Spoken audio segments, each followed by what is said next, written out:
Hi guys, welcome back to my channel. Hopefully आपकी preparation बहुत ही अच्छी चल रही होगी। अभी लास्ट का एक महीना रह गया है। किसी किसी किसी के लिए जिनका 9th से स्टार्ट हो जाएगा उनके लिए अप्रोक्सीमेटली 21 डेज हैं।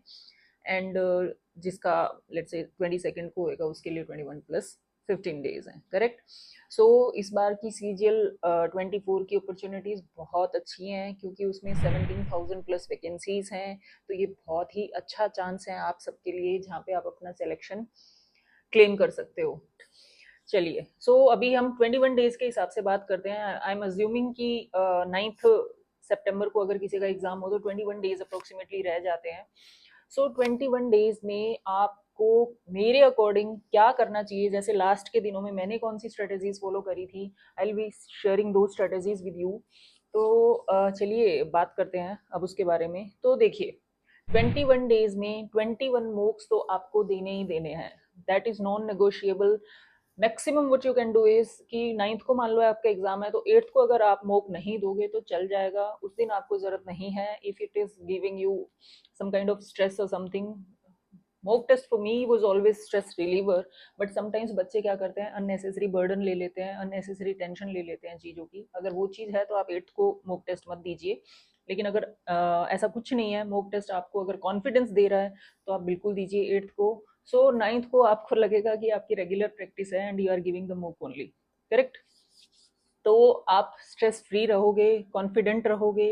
वो चीज़ बहुत मैटर करती है एग्जाम में। परफॉर्मेंस आपकी आपके कॉन्फिडेंस लेवल पे भी बहुत ज़्यादा मैटर करती है। ठीक है, तो मोक्स तो नॉन नेगोशिएबल है। Every day one mock you have to give, a thorough analysis you have to do. जब आप एनालिसिस कर रहे हो तो जब जो गलतियां उसमें हो रही हैं आप प्लीज उनसे गो थ्रू कीजिए वापसी। ठीक है। अज्यूम करते हैं 1 आवर का टेस्ट होता है। ठीक है, 1 आवर के बाद मैं कह रही हूँ बहुत अच्छा सोल्यूशन आप करते हो, बहुत ही अच्छा, जिसमें आप जीके के सारे क्वेश्चन अपने माइंड में सेट करते हो, सिनोनिम्स एंटोनिम्स, जो क्वेश्चंस रॉन्ग हुए हैं उनको बहुत डीपली एनालाइज करते हो ताकि वो फर्दर मिस्टेक्स ना होए। तो आपको शायद से मैक्सिमम मैक्सिमम 1.5 आवर का टाइम लगेगा for the solution. So daily basis 2.5 hour is allotted to mock test. Okay. तो जब आप सॉल्यूशन कर लेते हो तो आपके सामने वीक टॉपिक्स निकल के आएंगे कुछ ना कुछ कि ये टॉपिक ऐसा है जहाँ पे अभी भी या तो मेरी सिली मिस्टेक हो रही है, या तो मैं इसका फॉर्मूला या कोई ट्रिक है वो भूल जा रही हूँ या भूल जा रहा हूँ, या तो जैसे इंग्लिश की मैं बात करूँ तो कोई ग्रामेटिकल पोर्शन ऐसा है जिसके रूल्स मुझे शायद से याद नहीं है, जिसकी वजह से पर्टिकुलर क्वेश्चन मेरे रॉन्ग हो रहे हैं। यानी कि जो भी वीक स्पॉट आपको दिखे आपको डायरेक्टली उसके नोट्स पे जाना है। जो भी नोट्स आपने फॉलो किए अब तक तैयारी में, सिर्फ उन्हीं नोट्स को फॉलो करना है। उन नोट्स पे जाइए, उन वीडियोस पे जाइए, उन टेलीग्राम चैनल्स पे जाइए जहाँ से भी आपने तैयारी करी है, और वहां जाके उस पर्टिकुलर टॉपिक को फिर से अच्छे से रिवाइज कीजिए, उसके रूल्स को अच्छे से याद कीजिए, और फिर से नेक्स्ट मॉक टेस्ट में सेम मिस्टेक रिपीट नहीं होनी चाहिए। That should be your goal. Okay. उसके बाद अगर मैं रिवीजन की बात करूं तो रीजनिंग को कोई रिवीजन की जरूरत नहीं है। जो मॉक टेस्ट आप दे रहे हो वो सफिशिएंट है, उसके अलावा और एक्स्ट्रा कुछ भी पढ़ने की जरूरत नहीं है रीजनिंग के लिए। ठीक है। अब अगर हम बात करें मैथमेटिक्स की, मैथमेटिक्स में आपको क्या करना है कि जिससे भी कोचिंग क्लासेस आप ले रहे थे या जिसका भी नोट्स फॉलो आप कर रहे हो आप वहीं से रिवीजन करोगे। ठीक है। अब उस टाइम के अलावा आपके पास टाइम है ना, तो थ्रू आउट द जर्नी आपको पता था जैसे किसी बच्चे का एडवांस वीक होता है। करेक्ट। तो वो बच्चे सिर्फ एडवांस को थोड़ा रिवाइज कर लें, थोड़ा एकदम सिंक में रहें उस चीज के साथ, तो ज्यादा बेटर रहेगा क्योंकि उन्होंने इमीडिएटली अभी रिवाइज करा होगा तो they will be able to perform well in the exam. ठीक है। तो आपको जो भी आपके वीक स्पोर्ट्स थे उनको रिवाइज करना है। उसके अलावा जो फॉर्मूलाज की लिस्ट होती हैं उनको तो आपको रिवाइज करते रहना है। You can not afford to forget a formula, short tricks, और ये जो स्क्वायर रूट्स क्यूब रूट्स जो भी हम याद करते हैं, ये सब चीज़ें आपको टिप्स पे होनी चाहिए। इन सब चीज़ों का रिवीजन आप डेफिनेटली कीजिए। ठीक है। और कुछ इंपॉर्टेंट टॉपिक्स, तो जैसे मैथ्स में हम बात करें तो कुछ इंपॉर्टेंट टॉपिक्स जो मुझे लगता है कि जो थोड़ा ज़्यादा वेटेज रखते हैं उनके नाम भी मैं आपको बता देती हूँ। तो मे बी आप इनको रिवाइज जब करो तो अच्छे से कर लो। अगर आप पूरे ही मैथ्स में बहुत अच्छे हो, 50 आउट ऑफ 50 आपके आ रहे हैं, तो उन सब बच्चों को तो ज़रूरत ही नहीं है। बट स्टिल अगर कोई बच्चा अभी भी कंफ्यूज हो रहा है किसी ना किसी मिस्टेक्स की वजह से, तो वो एटलीस्ट इन टॉपिक्स को जरूर थोड़ा रिवाइज कर ले और थोड़ा फोकस कर ले। जैसे कि डेटा इंटरप्रिटेशन के 2 चार्ट्स बेस्ड क्वेश्चन तो आते ही हैं जिसमें 3 to 4 क्वेश्चन एक में होते ही हैं। तो 3 क्वेश्चन ईच करूं तो मैं 6 question, up to 6 question data interpretation के आते ही आते हैं। आप उनकी प्रैक्टिस कीजिए कि उसमें मेजर क्या होती है, कैलकुलेशन पार्ट। तो कैलकुलेशन को भी शॉर्ट में करने के बहुत सारे तरीके होते हैं, आप please do focus on those. तो data interpretation is a major topic which you have to cover. Mensuration, geometry, profit and loss, mixture and alligation, and एक सिमिलर टॉपिक है जैसे टाइम एंड वर्क हो गया, ठीक है, उसके बाद स्पीड एंड टाइम हो गया, और बोट एंड स्ट्रीम हो गया, करेक्ट। ये तीनों टॉपिक अगर मैं मिला दूं तो अप टू 5 क्वेश्चंस आते हैं, और तीनों सिमिलर तरह के टॉपिक हैं कॉन्सेप्ट वाइज, है ना। तो आप क्या करो, इनको भी कवर करने की कोशिश करो, ओके।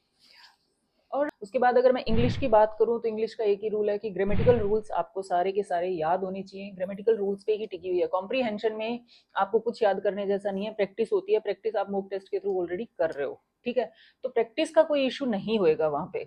आपको जो इशू होता है वो ये होता है कि ग्रामेटिकल रूल आप भूल गए हो तो वो क्वेश्चन गलत हो जाएगा। फिर दूसरी चीज होती है सिनोनिम एंटोनिम, जहां से भी आपने सिनोनिम एंटोनिम्स को क्रैम्प किया है, याद किया है, जहां से भी किसी भी पर्टिकुलर बुक को लेके उन सबको भी रिवाइज कीजिए। और अगर आपने किसी रूट वर्ड को याद करने वाली बुक को फॉलो किया है तो आप उससे गो थ्रू कीजिए, because that will help you a lot. क्योंकि जितना लेटेस्ट आप पढ़ के जाओगे उतना आपके दिमाग में वो घूमते रहेंगे। आपको ऐसा नहीं है कि पूरा का पूरा मीनिंग याद रखना है, आपको बस ऐसा है कि ऑप्शन देख के आपके दिमाग में आ जाना चाहिए कि किस बारे में बात हो रही है, ठीक है। तो इस गोल के साथ आपको उनको वापसी रिवाइज करना है, ठीक है। एट लास्ट अब हम जीके की बात करते हैं। तो जीके देखिए, जीके बहुत इंपॉर्टेंट सब्जेक्ट है, कुछ लोग इसको बहुत फॉर ग्रांटेड ले लेते हैं। No no no no, you should not. GK अगर आप अच्छे से मेहनत करके जाओगे तो GK is the subject where can you can easily score up to 30 marks. अगर आपको 30 मार्क्स का सपोर्ट जीके दे देता है तो यू कैन अफोर्ड दो silly mistakes in other subjects जो हो जाती हैं, because we are human at the end, alright. तो उन सिली मिस्टेक्स को अगर आपको कवर अप करना है तो आपका टारगेट होना चाहिए कि मिनिमम 30 मार्क्स आप जीके में स्कोर करें। उसके लिए सीधी सी बात है, स्टैटिक जीके और करंट जीके दो पार्ट्स हैं, ठीक है। स्टैटिक जीके में आपको क्या करना है, जो भी बुक आपने फॉलो करी है, फॉर एग्जांपल ल्यूसेंट अगर आपने फॉलो करी है उसको आप रिवाइज कर दीजिए इन 20 डेज में। हो सके तो 2 बार, वरना एक बार बहुत आराम से अच्छे से रिवाइज कर दीजिए उसको, ठीक है। स्टैटिक जीके उसके अलावा कोई किसी किसी बच्चे ने किसी किसी प्लेटफॉर्म से वीडियो से करा होता है, आप उसको रिवाइज कर लीजिए, या किसी टेलीग्राम चैनल से पीडीएफ्स आती हैं आजकल बहुत सारी, अगर उनसे आपने जीके को कवर करा हुआ है या उनके नोट से कवर करा हुआ है तो आप वहां से रिवाइज कर लीजिए, बस do revise it, okay. Static GK. अब करंट जीके, करंट जीके क्या है, थोड़ा ट्रिकी है। अब कुछ बच्चे या कुछ मैं देख रही हूँ कुछ मेंटोर्स बोल रहे हैं कि क्या बस 5-6 महीने का करंट जीके कर लीजिए वो बहुत सफिशिएंट है। नो, एसएससी के साथ ऐसा नहीं है। अगर आप करंट जीके 2 to 3 years के मेजर इवेंट्स कवर नहीं करेंगे, इनफैक्ट एसएससी समटाइम्स बियॉन्ड भी चला जाता है, बट ठीक है हम इतना कवर नहीं कर सकते, बट 2 to 3 years का जो मेजर मेजर चीजें हुई हैं, जो मेजर इम्पैक्टफुल चीजें हुई हैं, उन सब के बारे में आपको पता होना चाहिए, ठीक है। अब मेजर इवेंट्स का मैं एग्जांपल दे देती हूँ आपको, ताकि आपको थोड़ा दिमाग में आ जाए कि अच्छा अच्छा इन ये कुछ मेजर इवेंट्स थे जिनके बारे में आपको पता होना चाहिए। इंडिया का स्टैंड इंटरनेशनल लेवल पे अगर कहीं कुछ हुआ है तो होना चाहिए, या फिर इंडिया में कुछ मेजर इवेंट्स हुए हैं तो आपको पता होना चाहिए।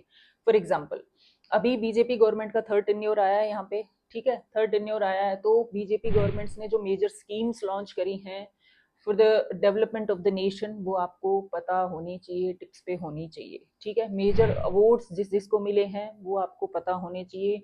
G20 इंडिया में हुआ था तो उसमें क्या डिसीजंस इंडिया के फेवर में आए, क्या कुछ था, वो आपको सब पता होने चाहिए। फिर G7 इटली में जाके हुआ है, उसके बारे में भी आपको पता होना चाहिए। G20 कंट्रीज के बारे में आपको पता होना चाहिए, G7 कंट्रीज के बारे में आपको पता होना चाहिए। एजेंडा क्या था, टैगलाइन क्या थी, ये सब चीजें आपको बहुत अच्छे से क्लियर होनी चाहिए, ठीक है।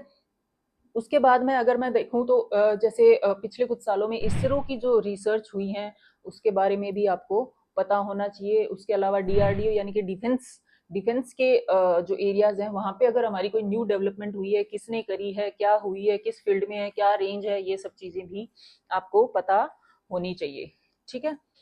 उसके अलावा क्या है, आज एज ऑफ नाउ मैं बात करूं तो इकोनॉमिक रिसेशन वगैरह वगैरह ये सब चीजें बहुत चल रही हैं, तो आपको पता होना चाहिए इंडिया का जीडीपी क्या है, इन्फ्लेशन रेट्स क्या चल रही हैं यहाँ पे।